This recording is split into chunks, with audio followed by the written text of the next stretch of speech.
दोस्तों इस वीडियो में हम मैथ्स के कुछ इंपॉर्टेंट क्वेश्चंस करने वाले हैं जो एग्जाम्स में काफ़ी बार पूछे जाते हैं। ये हर तरह के एग्जाम्स में पूछे जाते हैं, तो आप लोगों को ये सब क्वेश्चंस करके जाना होगा। तो आप इस वीडियो को देखने के बाद आप लोगों को ये सभी क्वेश्चंस बन जाएंगे और इस तरह के आप क्वेश्चंस को आसानी से आप सॉल्व कर पाएंगे। तो चलिए हम क्वेश्चंस देखते हैं। आप यहाँ पे देख सकते हैं हमारा जो पहला क्वेश्चन है, यदि दो संख्याओं का योगफल 50 तथा उनका अंतर 10 हो तो बड़ी संख्या ज्ञात कीजिए। तो यहाँ पे हमको दो संख्याओं का योगफल दे दिया है और उनका अंतर दे दिया और हमको बड़ी संख्या हमको ज्ञात करनी है। तो जब भी ऐसा क्वेश्चन रहता है कि बड़ी संख्या या तो फिर छोटी संख्या आपको निकालना रहेगा और उनका योगफल और अंतर आप लोगों को दे दिया रहेगा, उस कंडीशन में आप कैसे करेंगे। तो जब भी बड़ी संख्या बोलेगा तो आपको जब भी बड़ी संख्या निकालना होगा उस कंडीशन में आपको जो योगफल और अंतर दिया है उनको आपको प्लस करना है। तो आपको यहाँ पे प्लस करना है, जैसे 50 धन 10 करके आपको 2 से डिवाइड करना है। तो जैसे आप इसको जोड़ेंगे तो ये क्या हो जाएगा, 60/2। तो ये क्या आ जाएगा, 30। तो यही हमारा आंसर हो जाएगा। तो ऑप्शन सी हमारा सही आंसर हो जाएगा। अगर यहाँ पे बोलता आप लोगों को छोटी संख्या ज्ञात कीजिए, अगर आप लोगों को बोलता यहाँ पे छोटी संख्या ज्ञात कीजिए, तो आपको करना क्या रहता, यहाँ पे छोटी संख्या कैसे निकालते, जैसे कि यहाँ पे हमने क्या किया, प्लस किया, यहाँ पे हमने प्लस किया, वैसे ही छोटी संख्या में हम क्या करते, माइनस करते। 50 माइनस 10/2 बराबर ये क्या हो जाता है, 40/2। तो हम इसको काटेंगे तो ये क्या हो जाएगा, 20। तो छोटी संख्या क्या आ जाता, 20 आ जाता, और बड़ी संख्या क्या आ गया हमारा, 30। तो जब हम इन दोनों को प्लस करते तो ये क्या आ जाएगा, 50 आ जाएगा। और जब हम इन दोनों को माइनस करेंगे यानी कि अंतर करेंगे तो आंसर कितना आएगा, 10 आएगा। तो आप लोगों को समझ आ गया होगा कि बड़ी संख्या कैसे निकालते हैं और छोटी संख्या कैसे निकालते हैं। अब देखते हैं अगला क्वेश्चन। हमारा सेकंड क्वेश्चन है, एक पार्टी में 5 मित्र एक दूसरे को गिफ्ट देते हैं तो कुल गिफ्टों की संख्या ज्ञात कीजिए। यहाँ पे हमको 5 मित्र दे दिया है और वे एक दूसरे को गिफ्ट दे रहे हैं, तो कुल गिफ्टों की संख्या कितनी है ये हमको बताना है। अगर मैं बोलूँ यहाँ पे जैसे कि 5 मित्र हैं, हमने मान लिया 1 2 3 4 और 5, ये 5 मित्र हैं। तो इन 5 मित्र में से ये क्या कर रहे हैं, एक दूसरे को गिफ्ट दे रहे हैं। मान लेते हैं 5 जो है इन चारों को क्या देगा, गिफ्ट देगा।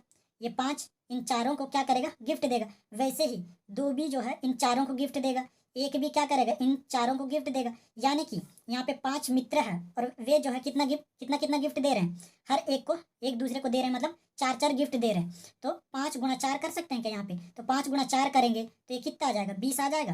तो 20 हमारा सही आंसर हो जाएगा। तो कुल गिफ्टों की संख्या कितनी होगी, 20 होगी। उम्मीद है आप लोगों को समझ आ गया होगा। वैसे ही अगर यहाँ पे ये मित्र ना दिया रहता और हमको कुल गिफ्टों की संख्या दे देता, अगर हम लोग को यहाँ पे कुल गिफ्टों की संख्या दे दिया रहता, जैसे कि यहाँ पे 20 है और हमको बोलता कि मित्रों की संख्या कितनी कितनी है, ऐसा करके हमको पूछता, तो हम क्या करते, जो गिफ्ट दे दिया रहता है उसका हम गुणनखंड करते। जैसे कि 20 क्या है, गिफ्ट है, तो हम 20 का क्या करते, गुणनखंड करते। जैसे 2 दहम 20, फिर 2 पंचे 10, तो ये कितना आ जाता, 4 गुणा 5 आ आता ना, 4 गुणा 5।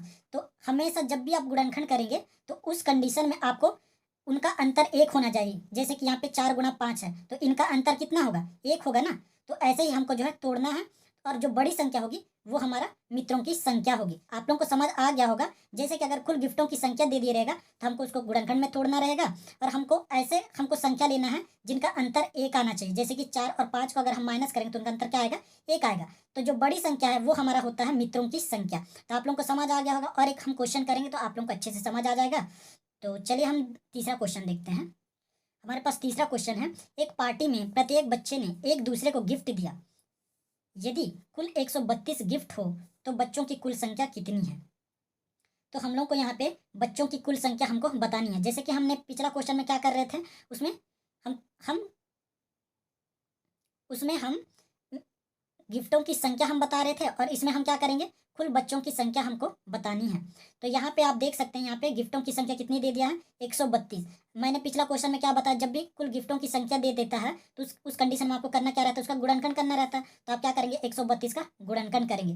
तो जब आप इसका गुणनखंड करेंगे तो आपको कहीं ना कहीं जो है इसका कुछ ना कुछ मिलेगा, यहाँ पे संख्या मिलेगा, उसका आप गुणा करेंगे और आपको उनका अंतर 1 लाना रहेगा। तो वो एक मेथड होगा जैसे मैंने पिछला क्वेश्चन में बताया। या तो फिर आप और एक तरीके से आप इस क्वेश्चन को सॉल्व कर सकते हैं। जैसे कि यहाँ पे ऑप्शंस दे दिया है तो आप ऑप्शन से भी इसको सॉल्व कर सकते हैं। मैंने जो पिछला वाला तरीका बताया उससे भी आप इसको सॉल्व कर सकते हैं, या तो फिर आप इसको ऑप्शंस की विधि से भी आप सॉल्व कर सकते हैं। तो मैं आपको इसमें ऑप्शंस वाला बताऊंगा तो आपको दो तरीका आपको पता चल जाएगा। तो चलिए, यहाँ पे ऑप्शंस में क्या क्या दिया है, 8 दिया है, 10 दिया है, 12 दिया है, 16 दिया है। तो यहाँ पे तो बच्चों की कुल संख्या बोल रहा है, यहाँ ये कहीं ना कहीं बच्चों की कुल संख्या है। तो मैंने बोला था 5 मित्र थे, 5 मित्र में से एक कम कर रहे थे, जैसे कि 5 मित्र थे, 5 में से एक कम कर रहे थे और उसको गुणा कर रहे तो क्या आ रहा था, कुल गिफ्टों की संख्या आ रहा था। तो वैसे ही यहाँ पे भी तो बच्चों की कुल संख्या, ये कहीं ना कहीं ये इन चारों में से एक क्या होगा, बच्चों की कुल संख्या होगा, उसमें से एक कम करेंगे और उसको गुणा करेंगे तो 132 अगर आ गया तो वही हमारा सही आंसर हो जाएगा। जैसे कि यहाँ पे 8 है, तो चलिए 8 में एक कम किए 7, तो इसको गुणा करेंगे तो क्या हो जाएगा, 56 आ जाएगा। तो ये तो ऑप्शन में होगा नहीं। ठीक, अब दूसरा देखते हैं, 10 है, तो 10 गुणा 9 करेंगे तो 90 आ जाएगा, ये भी नहीं आ रहा। तो ठीक है, अब 12 है, तो 12 में से एक कम किए 11, तो इसको हम गुणा करेंगे तो कितना आ जाएगा, 132 आ जाएगा।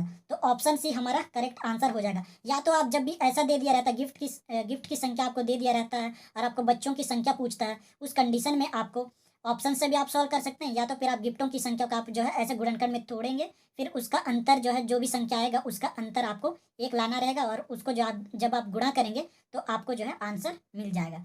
तो आप इसको दो तरीके से आप सॉल्व कर सकते हैं। तो चलिए अब अगला क्वेश्चन देखते हैं। हमारा अगला क्वेश्चन है, एक पहिए का व्यास 14 मीटर है तो 50 चक्कर में वह कितनी दूरी तय करेगा, ये हमको बताना है। तो यहाँ पे क्या दे दिया है, व्यास 14 मीटर है। एक पहिया क्या होता है, एक वृत्त के जैसा रहता है, मान लेते हैं ये क्या है, एक पहिया है। तो ये एक पहिया है और इसका व्यास हमको दे दिया कितना, 14 मीटर। ये कितना दे दिया है, 14 मीटर। तो इसका त्रिज्या क्या होगा, त्रिज्या यहाँ से यहाँ तक का त्रिज्या होगा, तो आर कितना होगा, उसका आधा होगा, यानी कि 7 मीटर। आर हमको 7 मीटर मिल गया।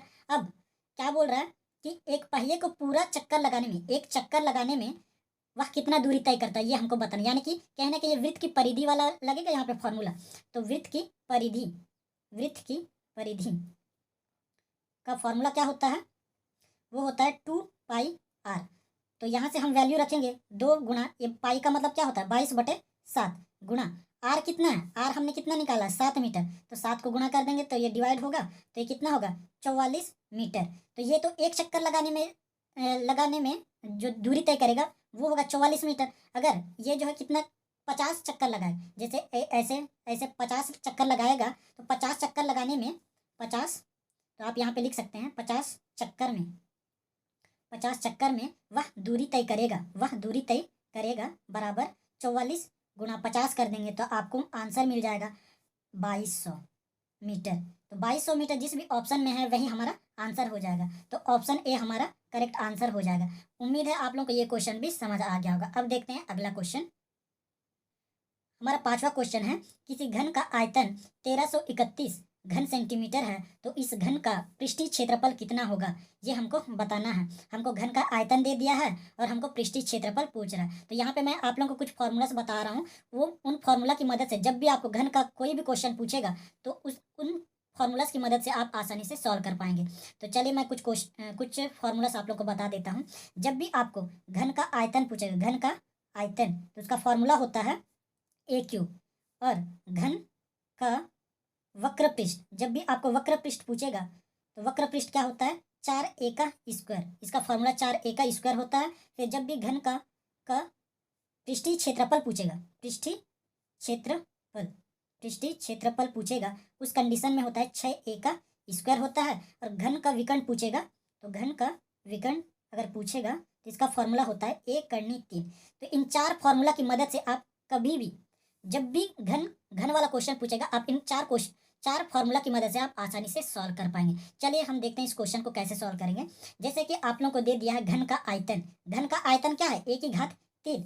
तो 1/3 आपको दे दिया है कितना, 1331 दे दिया है, 1331 दे दिया है। जब आप इसको 1/3 है, उधर जाएगा तो क्या होगा, a बराबर करनी के अंदर फिर 1331। जब हम इसको करनी को सॉल्व करेंगे तो ये क्या हो जाएगा, a बराबर यहाँ पे ये क्या है, 11 का क्यूब है, तो 11 आ जाएगा। तब हमको भुजा हमको मिल गया है 11। अब हमको क्या निकालना, तो इस घन का पृष्ठीय क्षेत्रफल, और मैंने पृष्ठीय क्षेत्रफल का आपको फॉर्मूला यहाँ पे बताया हुआ है, 6a का स्क्वायर होता है।